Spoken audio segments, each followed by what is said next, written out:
Doctor YS Rajasekhara Reddy Kurnool జిల్లా ప్రజలు జీవితాంతం గుర్తుంచుకోవాల్సిన పేరు.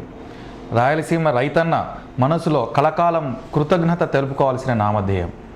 ఈ ప్రాంత ప్రజానీకానికి సాగునీరు తాగునీరు అందించే బృహత్తర పథకానికి 2006వ సంవత్సరంలో ఆ మహానేత డాక్టర్ వైఎస్ రాజశేఖర రెడ్డి శ్రీకారం చుట్టారు.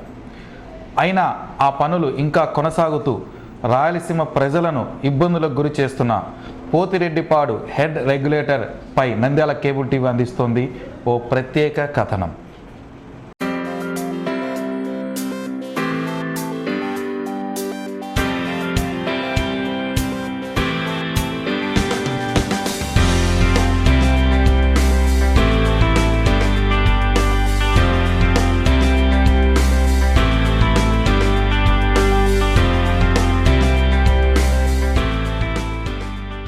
కర్నూలు జిల్లాలోని పోతిరెడ్డిపాడు హెడ్ రెగ్యులేటర్ పనులు ఇంకా కొనసాగుతూనే ఉన్నాయి. 2 ఏళ్లలో పూర్తయి రాయలసీమ రైతులకు సాగునీరు అందించాల్సిన ప్రాజెక్టు పనులు ఇంకా పూర్తి కాకపోవడంతో రైతులను ఇబ్బందులకు గురి చేస్తోంది. శ్రీశైలం జలాశయాన్ని ఆధారం చేసుకొని రాయలసీమ జిల్లాలతో పాటు నెల్లూరు జిల్లాకు సాగు తాగునీరు చెన్నై నగరానికి తాగునీటిని అందించేందుకు రూపొందించిన తెలుగంగ పథకంలో భాగంగా 1984లో కర్నూలు జిల్లా జూపాడు బంగ్లా మండలం పోతిరెడ్డిపాడు వద్ద హెడ్ రెగ్యులేటర్ నిర్మించారు. నాటి అవసరాల మేరకు 4 గేట్లు 15,000 క్యూసెక్కుల సామర్థ్యంతో నిర్మించిన ఈ హెడ్ రెగ్యులేటర్ చక్కటి ఫలితాన్ని అందించి తన సేవలను పూర్తి స్థాయిలో అందించింది. అయితే కాలక్రమంలో పెరిగిన అవసరాలు మరికొంత భూమికి సాగునీరు అందించాలన్న లక్ష్యంతో 2006వ సంవత్సరంలో నాటి ముఖ్యమంత్రి దివంగత డాక్టర్ రాజశేఖర రెడ్డి పోతిరెడ్డిపాడు సామర్థ్యాన్ని పెంచుతూ కొత్త హెడ్ రెగ్యులేటర్ నిర్మాణానికి పథకాన్ని రూపొందించి జలయజ్ఞంలో పనులు చేపట్టారు. కొత్త హెడ్ రెగ్యులేటర్ 10 గేట్లతో 44,000 క్యూసెక్కుల నీటి పారుదల సామర్థ్యంతో నిర్మించాలని తలపెట్టారు.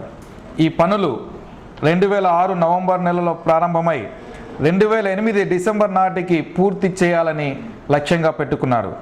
ఇందుకోసం ప్రభుత్వం 200 కోట్ల రూపాయలను మంజూరు చేసి పనులు ప్రారంభించింది. రాజశేఖర రెడ్డి ముఖ్యమంత్రిగా ఉండి ఆ కాలంలో ఈ పోతిరెడ్డిపాడు కన్స్ట్రక్షన్ చేయడం వలన రాయలసీమ రైతాంగానికి సాగునీరుకి తాగునీటికి కరువు లేకుండా ఇంతకుముందు ఏ ముఖ్యమంత్రి చేయలేనటువంటి 10,000 క్యూసెక్కుల నుంచి ఒకేసారి 44,000 క్యూసెక్కుల నీటిని రాయలసీమకు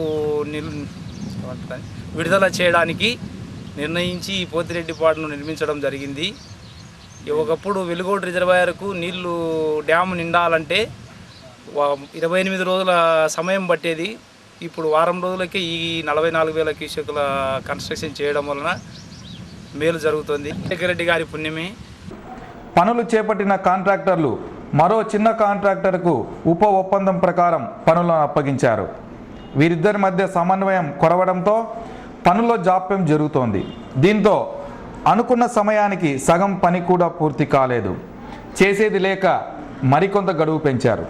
ఇదే సమయంలో 2009 అక్టోబర్లో వచ్చిన వరదలతో కాంట్రాక్టర్లు భారీగా నష్టపోయారు.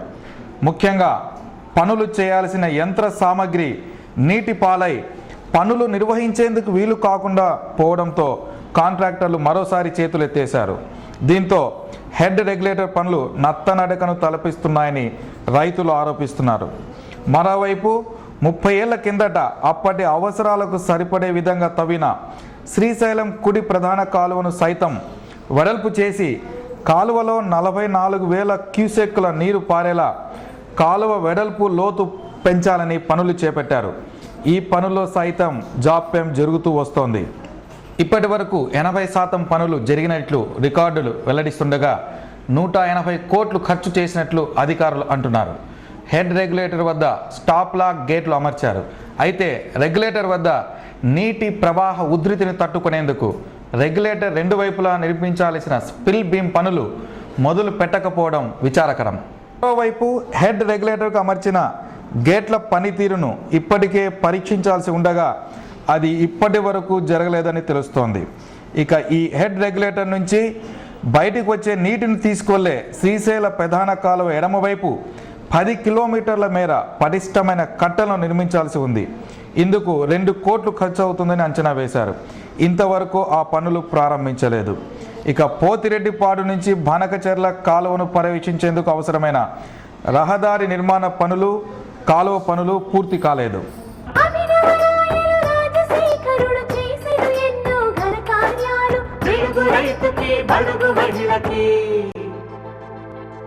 ఇవి శాశ్వత కైంకర్యాలు మరపురాని మన రాజన్న మధుర గాథలే వినరన్న మరపురాని మన రాజన్న మధుర గాథలే వినరన్న.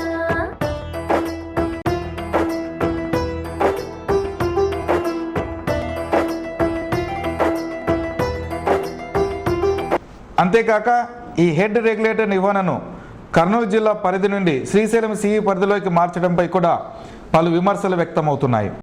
ఈ విషయమై వైఎస్ఆర్ కాంగ్రెస్ పార్టీ నంద్యాల నియోజకవర్గ ఇన్ఛార్జి ఏవి సుబ్బారెడ్డి మాట్లాడుతూ మహానేత డాక్టర్ వైఎస్ రాజశేఖర కలను నిజం చేయాలని, పోతిరెడ్డిపాడు హెడ్ రెగ్యులేటర్ సామర్థ్యాన్ని పెంచి రాయలసీమ వాసుల మనస్సులో చిరస్థాయిగా నిలిచారని అన్నారు.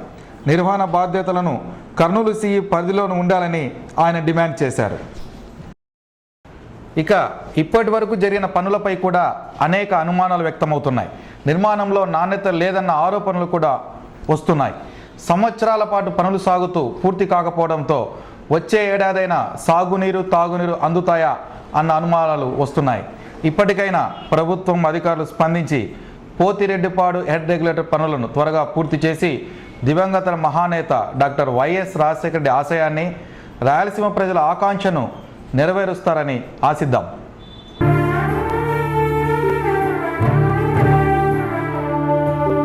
ప్రజల మనిషి, ప్రజలందరి మనిషి, రాజకీయ చరిత్రలు ప్రజల మనసు గెలుచుకున్న మనిషి, ఆంధ్ర రాష్ట్ర చరిత్రలు.